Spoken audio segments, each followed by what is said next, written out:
Welcome to Clearing the Clutter Inside and Out with Julie Coraccio. Every Tuesday at 1 p.m., hear easy to implement tips on decluttering all areas of your life: physical, mental, emotional, spiritual, and energetic. Learn how to release clutter and get organized to create the life you choose, deserve, and desire. An award-winning professional organizer and coach, Julie is passionate about supporting people in clearing clutter so they can share their gifts with the world and live a more joyful and fulfilling life. Hey everyone, today we are going to be talking about extreme clutter. What truly is extreme clutter? Can you have one room that's cram-packed that's extreme clutter, or does it have to be an entire home? What does it mean when you have a lot of clutter? We're going to talk about that and much, much more today. All right, I'm going to tell you about today's guest.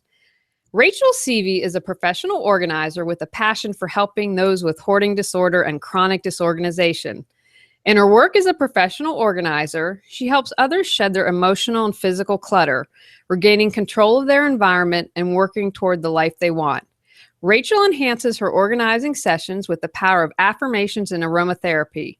She enjoys creating a relaxing ambiance in the midst of chaos and clearing spaces of stagnant energy once the physical clutter has been removed.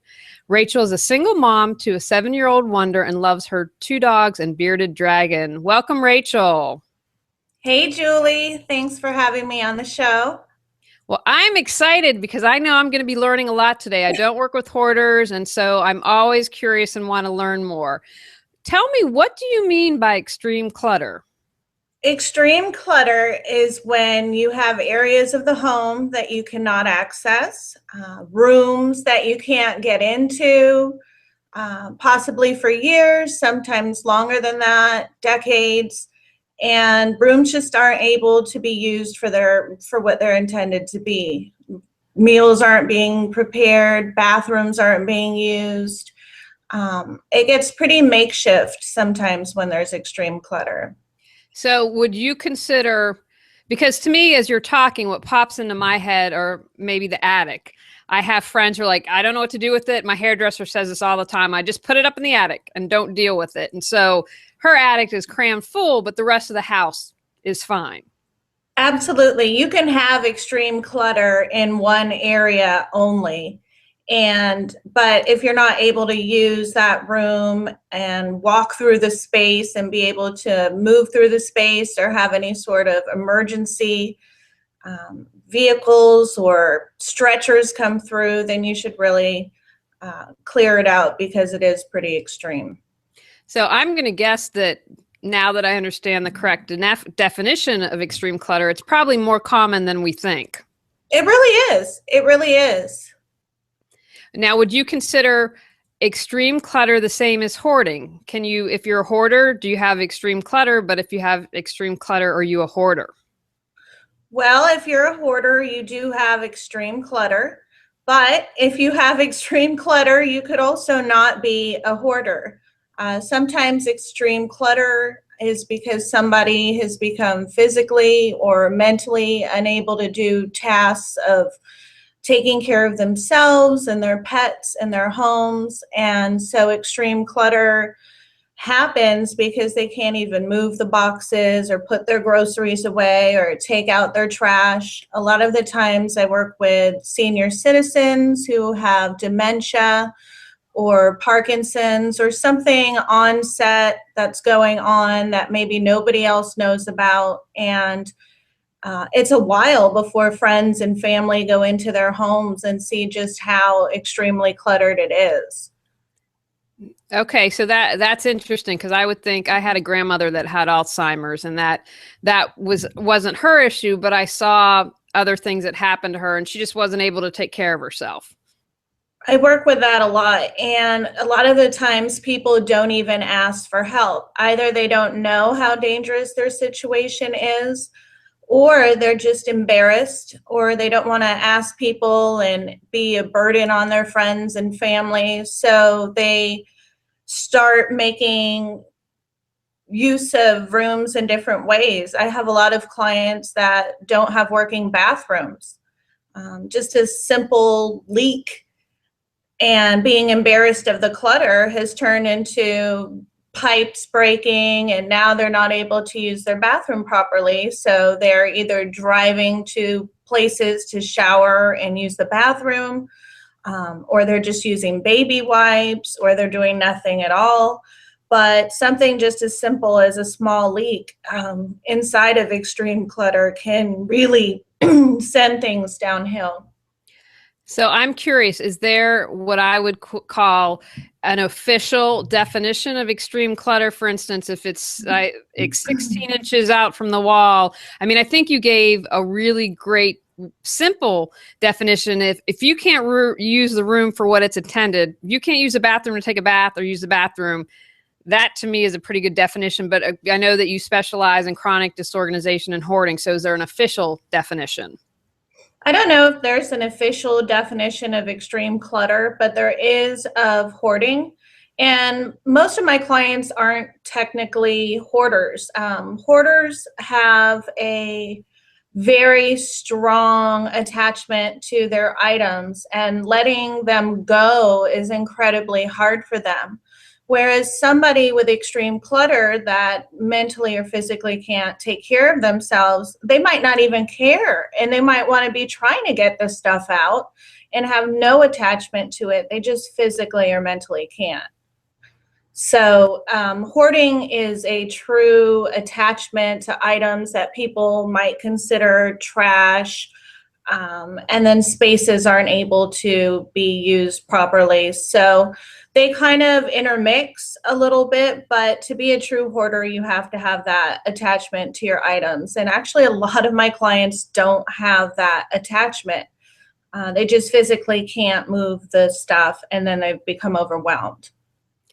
What have you found in your work has been the biggest challenges to successfully overcoming or dealing with extreme clutter? There's physical challenges just as far as the foundation goes. Avalanches, people like to stack bins and boxes all the way up to their ceilings, and then you might accidentally move the wrong one and things come crashing down. Challenges could be there's always a lot of dust, because people can't dust if there's extreme clutter. So not only myself and my team have problems breathing, but a lot of my clients have CPAP machines next to their bed, and there's just really large amounts of dust. Another thing that happens with extreme clutter could be mold or rodent damage. Your pets might not like the clutter. This is another big one, and they are showing you by relieving themselves in the house, or maybe people have been physically unable to even take their pets out. So the pets are going everywhere. And so it really becomes quite hazardous, and there are a lot of challenges working as far as the physical stuff. The mental stuff with extreme clutter, a lot that I encounter are people don't want to let go of items that they've spent money on. They've spent their hard-earned money on. They've worked their whole lives. Most of my clients are incredibly smart and have incredibly good jobs, and it's very hard for them to want to let go items that they've paid for. So sometimes they hang on to items to maybe consign them or give them away, but that's also a challenge. Excellent. Well, unfortunately, we have our cat Joey who poops outside the litter box, and we don't have clutter. I think we're working on it. We're working on it. Now, I'm curious. I know with hoarders, again, I don't work with hoarders, and you do, because I know you need specialized training with that. Are there any no-nos when working with someone who has extreme clutter? Yes, you do not want to be judgmental. And facial expressions, muttering under your breath, anything. If you see your friend or family member suffering, the last thing you need to do is be judgmental and hurt their feelings. They already feel really bad inside, whether they're showing you or not. They feel terrible inside. And another thing that I really want to stress to people is not to just go in and throw people's stuff out when they're gone for the weekend, or they're in the hospital recovering from a stroke. It is not a good idea to go in and throw all of their stuff away. It is a good idea to remediate safety and make sure that there's no safety issues, but it is not okay to just throw away people's stuff. That will really stress them out and make their conditions worse. Soothe your soul with our customized aromatherapy blends designed to support you in clearing clutter. Our unique blends include space clearing, Zen mind, serenity, awareness, natural awakening, loving kindness, gratitude, forgiveness, blissful balance, and present time. Which will become your favorite? Learn more at reawakenyourbrilliance.com. Now, can you offer us any tips to prepare to deal with extreme clutter? If someone is listening saying, okay, I'm going to try to help my mother-in-law who has starting to have dementia, what would you say? What tips would you give? I would say to take it very slow and to earn the person's trust, and to try and let go of what your idea of a perfect home is, and just try and allow them to let go of items. I'd like to encourage people to take the person out even before you go into their home, to just start telling them what they need to do. Spend some time with the person and create a quality bond with the person, and don't just make it all about their clutter. I think that's why they don't invite people over, because a lot of people are just overly critical, and they think they're super helpful, and they think this person had never thought of it before, but they have. And so I just say go in slow. Don't expect too much. Definitely encourage your loved one to have a therapist or see a therapist if they're not seeing one, and discuss the clutter with them. And if they have any friends or anybody else that can join in, and just try and make it a team effort so the person feels really loved and supported. Wonderful advice. That would be good advice, and not judging for just about everything we do in life. So I think that's wonderful. Now, I'm sure you get this question, asked this question a lot. I know when I do professional organizing, I blame the hoarders TV shows and all those organizing shows on TV, because people have such an unrealistic expectation of how long it's going to take to clear the clutter and then get organized. Now with extreme clutter, because that's dealing with a larger amount of clutter, what do you tell people the amount of time it's going to take? Are you able to ballpark it, or how do you work that? I have people that want things done overnight.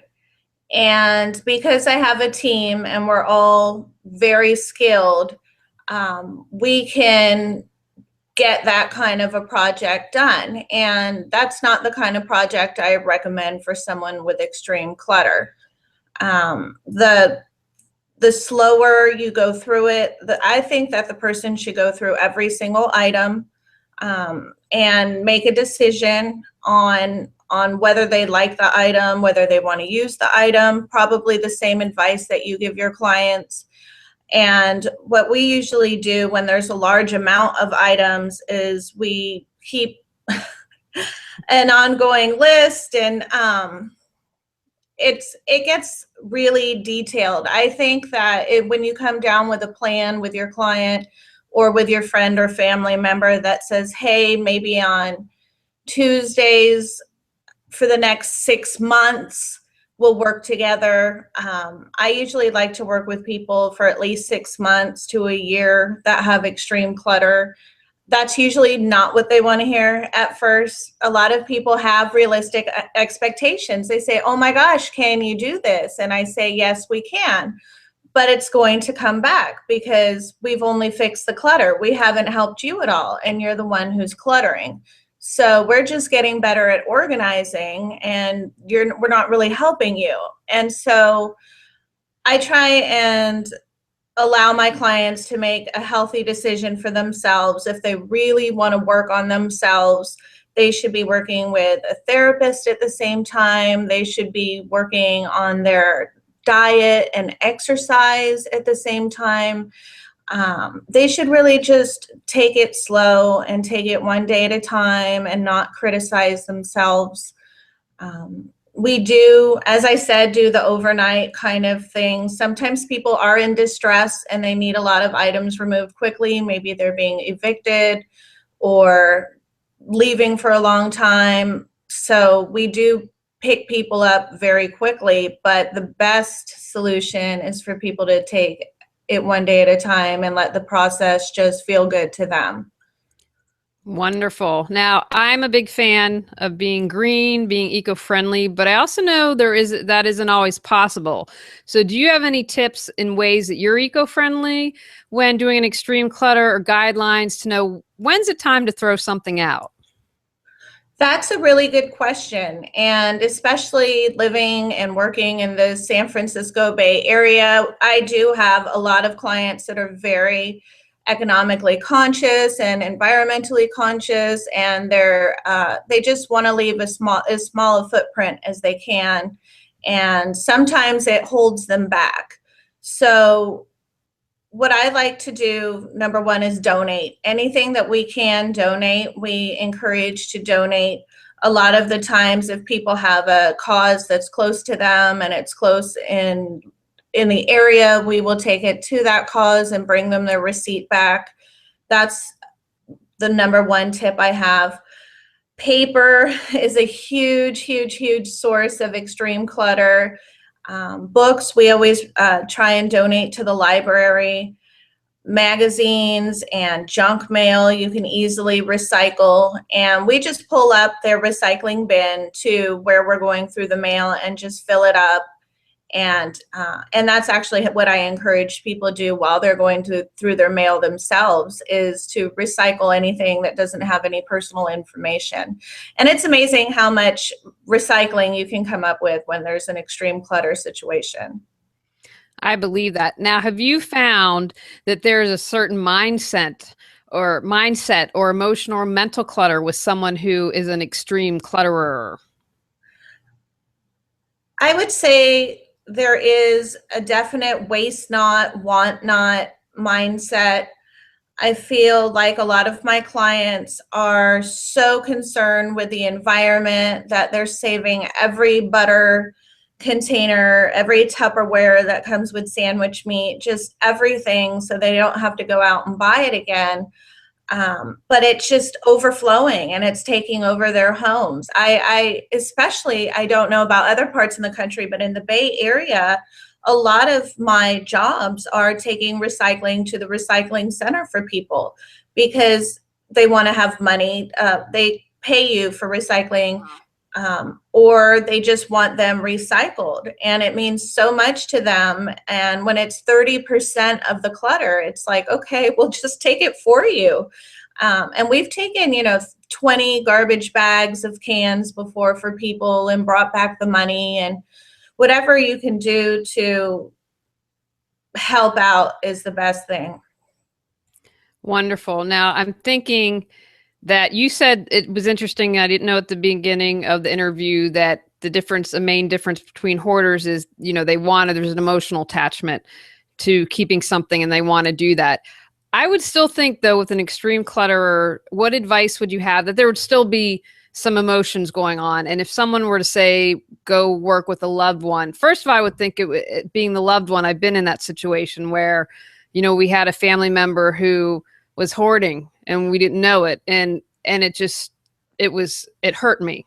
It pained me to see him in pain. And so what advice would you have for either the person dealing with the extreme clutterer, if they become emotional, or if you are helping someone and you start to get a little emotional, what would you say? I would say to just go with the emotion. It's an emotional process. A lot of the times people are bringing up things that are emotional. I guess the difference would be, I think all of us have emotional attachments to some items, but this is more of on a much larger scale. And hoarders have that same attachment that you might have to your favorite, first teddy bear to anything, on their floor or on their kitchen table. So it's beyond just having emotional attachment. It's beyond thinking things are pretty or thinking things have a useful purpose. It is painful for them to let go of items. It has become absolutely painful, cause extreme anxiety and depression to let go of these items. So I would say let your loved one, or if it's you going through it, let yourself work it out. A lot of the times people are cluttering up their hearts with all of this emotion that they've been running and hiding from and barricading themselves with walls of stuff from. And once they actually sit down and feel that pain, they're able to let go a lot of that emotional clutter, and it really helps with the physical clutter. When people are breaking down or crying on my sessions, I let them have their time, and I honor that they're feeling it's a hard process and that they're feeling down or bad or ashamed or whatever their feeling is, angry at themselves for spending all their money. Just let yourself feel it for a moment and try and move through it. I feel like a lot of people are buying things and shopping, and then they're just constantly avoiding that pain. And so once they handle that pain, either with their therapist or just sitting for a moment with it, they'll be able to let go of the physical clutter. I agree with you 110%. I'm a huge firm believer in honoring our emotions, and I think we don't do that often enough. Now, I'm curious, once you go in, maybe it's an entire house that has extreme clutter, one room, do you clean after you've cleared the clutter? Oh, absolutely. I clean usually during the process. If I'm going through a closet, or once I get to the closet, once I've unearthed it, we pull everything out and give it a good vacuuming with the small vacuum attachment and really try and just put things back nice and neat and clean. And it feels really good. And I always vacuum and I always dust. I just think it looks better. I think it feels better with extreme clutter, especially with the dust. We bring a HEPA vacuum, and it feels lighter in the room with the cleaning as well. It's a lot of the times we're making green products. That's another way you could be green. I have clients that have allergies, probably from their dust, but they want me to use organic products. And so we use a lot of fresh lemon and vinegar and vodka sometimes. And it brings a nice aroma. A lot of the times I use maybe a spritz of essential oil and spritz around the room. I love to use citrus scents to kind of boost up everybody's energy during the session. So I really like cleaning and using aroma throughout my session. It really adds an extra oomph to the whole thing. Soothe your soul with our customized aromatherapy blends designed to support you in clearing clutter. Our unique blends include space clearing, Zen mind, serenity, awareness, natural awakening, loving kindness, gratitude, forgiveness, blissful balance, and present time. Which will become your favorite? Learn more at reawakenyourbrilliance.com. I actually interviewed Rachel. You can go to the Clearing the Clutter Inside Out podcast, and we did a podcast on aromatherapy. Now, do you have any final thoughts about extreme clutter? Something maybe I didn't ask, so you think it's really important that you'd like to share? I would say that people with extreme clutter don't believe that they can get beyond the extreme clutter. And I just wish more people would have confidence either in professional organizers or some of their friends and family or themselves to just really know that they can make it through. I've dealt with people where we couldn't get into any room of their home, and now they just love their home. And so I've seen the light at the end of the tunnel, and it's beautiful. And as long as you don't give up, it can actually happen. I love that. Absolutely believe, have faith, never give up. Now, you have to share one last tip to help us clear clutter on the inside or the out. Your choice. One last tip would be to, gosh, I don't know, Julie. I have a lot of tips. I would say if you have extreme clutter, you usually don't open up the windows. This is just a basic thing that you can do because I don't want it to be too overwhelming for my people out there with extreme clutter.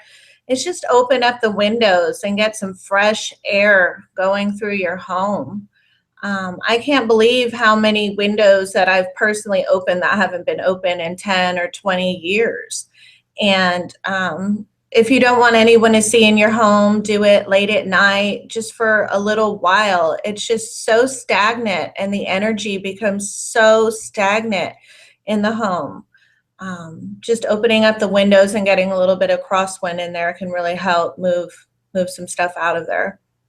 I love that. There's nothing like a fresh breeze to change the energy of where you are, and it can make a huge difference.